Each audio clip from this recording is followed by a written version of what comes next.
you are, how talented of an artist you are, how many accolades and nominations and everything you've got going on, at least with what you have planned for the summer coming ahead with a concert and a tour. The idea of them inviting you there in particular, did they talk to you about what they wanted politically? Did they want your endorsement? Did they want you to help people get out the vote? Hey, that ain't got nothing to do with me. You know what I'm saying? Like, I'm just living my life like it's golden, living my life like it's golden. But, I'm not going to, talk politics, but I love the president. You know what I'm saying? I love everybody. And at the end of the day got to end. Oh, man, we are in for a long year, 2024, because they already starting with that pandering that you typically see. That was Glorilla, straight out of Memphis, high as you could be on television, keeping it real, because she has no idea what she's up there for. And for people who shake their head when they see stuff like this is what happens when you make certain people famous. You know what I mean? Y'all, we tend to make just and she's not a bad person. I don't know her personally, but she one of them. She one of them girls next door that you party with and hang out with. That's just it. She young, dumb, and probably making a lot of decisions right now she's going to regret in a few years, but that's further down the line. She has no business being in that position, but this political party is trying to target that certain audience because they know what time of the year it is. They want young black folks. They reach out. Back in the day, before hip-hop, they would go to the neighborhood, go talk to the pastor, pass out a few turkeys and all of that, sit there, listen, act like they hear you. Your concerns and stuff like that. And then that's how they would get you. Now they use rappers. And they've been doing it for a while, man. They used to, when they used to have Roll Diddy out there, you know what I mean? Vote or die. They can't do that anymore. Obviously, he's gone. You know what I mean? He's finito. And he's also obviously older. But yeah, this is how low they think of y'all. They think, you know what I mean? They think that we throw them out there and they gonna accept it. And it's like, nah, man, we gotta do, because they remember Joe Biden set Cardi B down in 2020. They had Cardi B, the same Cardi B that used to sit up there on Love and Hip Hop with that gap in her mouth before all of the success. That Cardi B, the former stripper, her claim to fame, the Cinderella story that y'all love so much, they had her up there talking to the president. So these are the things that they throw at it. You got, I guess somebody thought it was cute because Glorilla's got that song, Yeah, Glow. She's saying, yeah, Joe, and Joe Biden is borderline C now. You can see it. He doesn't look like he's all the way there. He probably goes to bed between 6 p.m. and sometime between Jeopardy and Wheel of Fortune.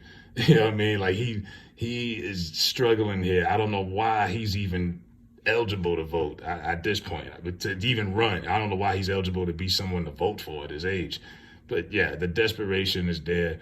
And then, of course, and this was kind of confusing to me because wasn't Fat Joe just promoting, he wasn't promoting the votes. He says he's not a Trump supporter, but wasn't Fat Joe just up there posting up Trump shoes a couple weeks ago?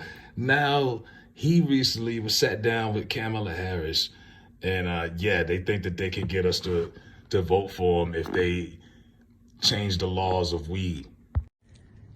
Hey, everybody. Voila. So, yo, Bay Area. Bay Area. 106.1 KML, you remember that? That was a legendary right? radio. Chewy. If I got my record, Chewy, right? let me tell you something, Chewy. If I got my record played there, I was big time. Chewy in the morning. They call me the East Coast E40. It's okay. No, that's what they call me. This is a video for another purpose. No, but we that's like Chewy. I love Chewy, and I right, listen to. Okay, so here we are. Let's talk about why I was invited to moderate, and I leave everything for you. So we're here today because under our administration, Joe Biden and my administration, we have pardoned people who have been convicted of under the federal law for marijuana offenses for simple possession. And as far as I'm concerned, nobody should have to go to jail for smoking weed. So Fat Joe's with us here today to talk about how the lives of the people who have been pardoned have been affected by this. And frankly, all the work that we have to do. We have done work that has also been about having the Small Business Association stop preventing people who've been previously incarcerated from getting loans. So now people who are previously incarcerated can get loans. We are making sure that as those who are incarcerated are coming out, that they are connected with Medicaid benefits before they leave, so when they come out, they can re-enter and do what they want to do in terms of living a productive life. Well, I'm honored to be here. I'm your moderator today. Thank you, Madam Vice President. Thank you, Fat And Joe. we're going to make it happen. See you later. So yeah, that was their little sit down. But yeah, her basically, they thinking that, you know, oh, if we do this will definitely get their votes. This will definitely, it's like, yeah, you know, and Fat Joe, let's be honest, he's another vulture. Once again, this is what happens when you let people come into the community, right? You give them the hall pass, you give them the cookout invite, whatever. They get money off of us culturally, our music. We embrace them because we like the music. And then when they get successful and famous, people start looking around like, man, why they don't never speak up? Why they don't never say that? A lot of them could care less about, you know, outside of the culture, they could care less about your best interest. Socially and politically, they could care less. You know what I mean? They just get the money. Looks like DJ Khaled. Man, you know, people in his comments every day talking about the Palestine stuff. You know what I mean? Meanwhile, the guy's got black men carrying him across the sand because he don't want to scuff his J's up. Think about that now. I mean, he had black guys carrying him. And these guys, this is another guy who could care less about what we think he cares about black people's best interests politically or socially. These people that they be putting up here, man. Fat Joe, DJ Khaled. And I mean, at least Khaled's not putting his comments on, what do they got it on Instagram now? You can hide your comments or whatever. I can't stand these news figures or features on social media. It's like, it's real cowardly now. If you're not going to be social, then get off. What are you talking about? No one can comment. No one can do this. No one can. Stop it, man. But either way, back on the subject at hand. Fat Joe's been running around like a chicken, like I said, ever since he got home from jail for the tax thing.